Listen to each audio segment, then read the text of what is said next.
Now to day two of the Republican National Convention. Night one was an emotional scene. The first time former President Trump was in public since his assassination attempt. He was joined by his vice presidential pick, Ohio Senator J.D. Vance. Tonight's theme, Make America Safe Again. CBS News' Sabrina Franza has more from the convention in Milwaukee, Wisconsin. A show of strength from former President Trump last night as he took to the convention floor just days after an attempted assassination. Now tonight at the RNC, a show of unity, a keynote speech from a former rival.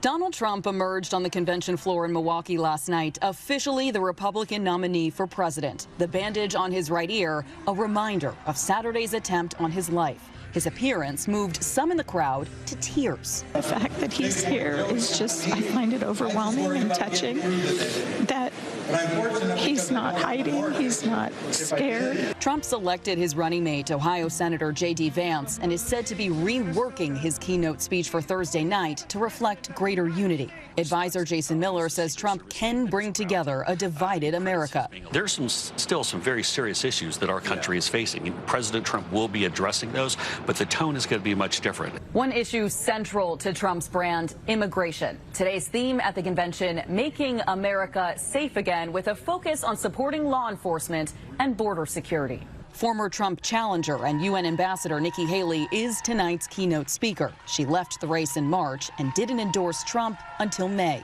I put my priorities on a president who's going to have the backs of our allies and hold our enemies to account, who would secure the border.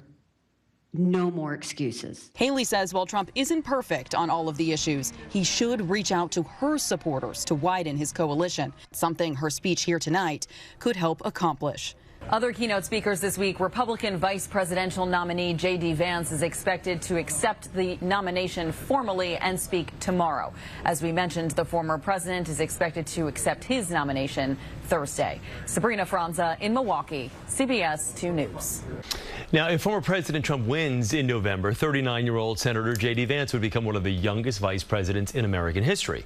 Vance is a Marine veteran who served in Iraq and Yale Law School graduate, rose to fame in 2016 after publishing his best-selling memoir titled Hillbilly Elegy, which detailed his upbringing in a working-class family in Kentucky and Ohio.